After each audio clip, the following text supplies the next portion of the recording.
Before I start this video, to the 3 administrators and 3 children who lost their lives, I'm sorry.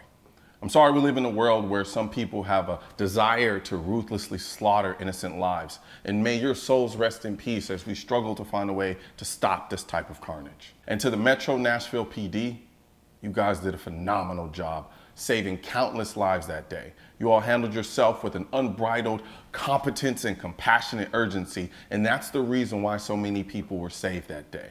Thank you.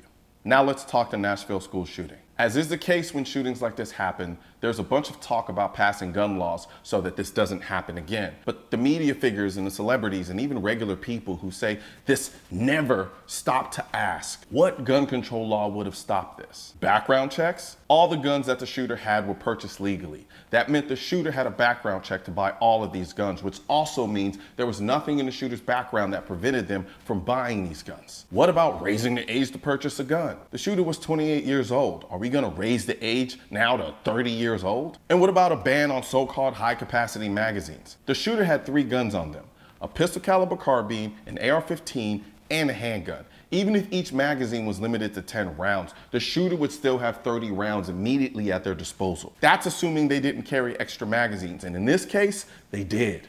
So what are we gonna do?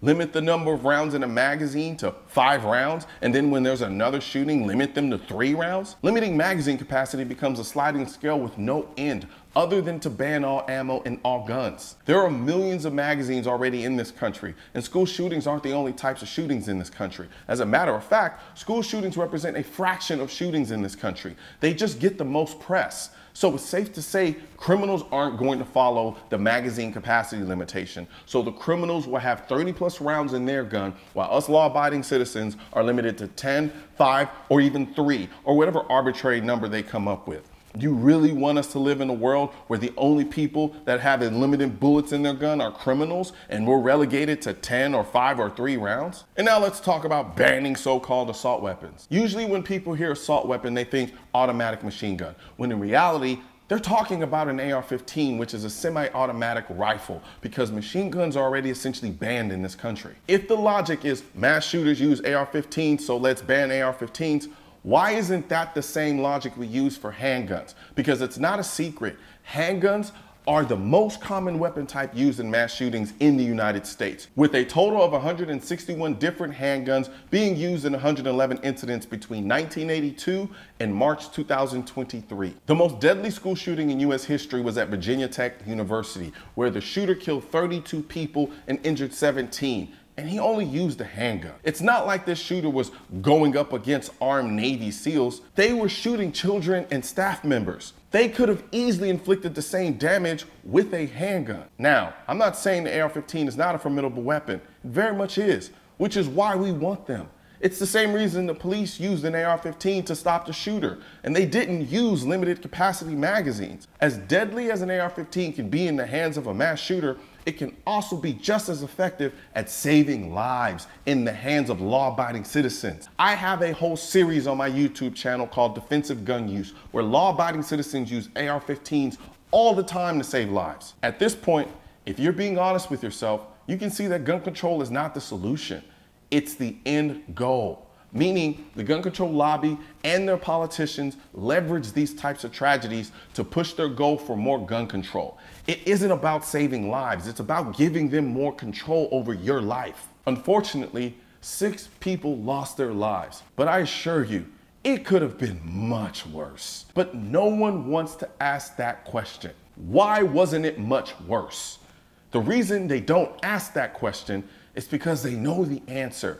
And it has nothing to do with gun laws. The reason it wasn't much worse was because of the police officer's efficient response and the lockdown system that the school had in place, so that when the shooter shot his way into the school, he couldn't find anyone to shoot.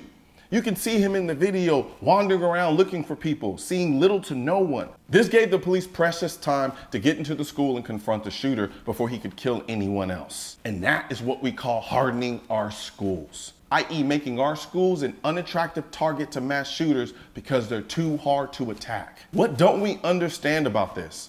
We know these people are looking for an easy target so they can kill as many people as possible in a short period of time. So they're not going to choose a hard target where they'll have to, and forgive me for this term of phrase, work hard for each and every kill. This shooter literally wrote in their manifesto that there was another target, but that it was too secure, so they chose this school because from their perspective, this was a much easier target. These shooters are literally dumb enough to give us their game plan, and instead of building defenses based on this information, we're just ignoring it because we're so stuck on stupid about gun control. Since the war began, the Biden administration and the US Congress have directed more than $75 billion in assistance to Ukraine. If we're willing to spend that kind of money to help another country, you telling me we can't spend that kind of money to protect our children? There are over 400 million guns in this country. What do you think will be easier and faster to implement? Ban and confiscate 400 million guns from American citizens? Or hardening our schools by having armed guards, bulletproof glass on exterior doors, possibly metal detectors at main entrances, and soft plans like the one that this school had where they went on lockdown when there was a threat? Let's be real with ourselves, people. Banning AR-15s is not going to do it, especially when the vast majority of these shootings are committed with handguns. People, stop letting these politicians and brainless celebrities play on your emotions to accomplish their agenda. It's clear as day that our schools are soft targets, and it doesn't take a degree in quantum physics to know that when you have a soft target, the first thing you do is harden the soft target.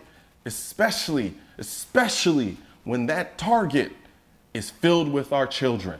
Right now, there's a culture war against the Second Amendment, which is why I need your help spreading our message to counter their message. You can help do this by leaving a comment, sharing this video, and click the bell and subscribe button.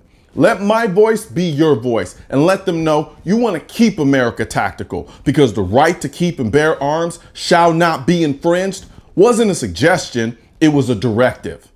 Also, if you're wondering where to purchase your AR-15s are essential, I will not comply. I am the militia, the new Draco design, and your state-specific Keep America Tactical shirt. Click the link under the Keep America Tactical in the description section of this video. Or if you're watching this on mobile, tap the small triangle on the lower right-hand side of this video and click the link in the description.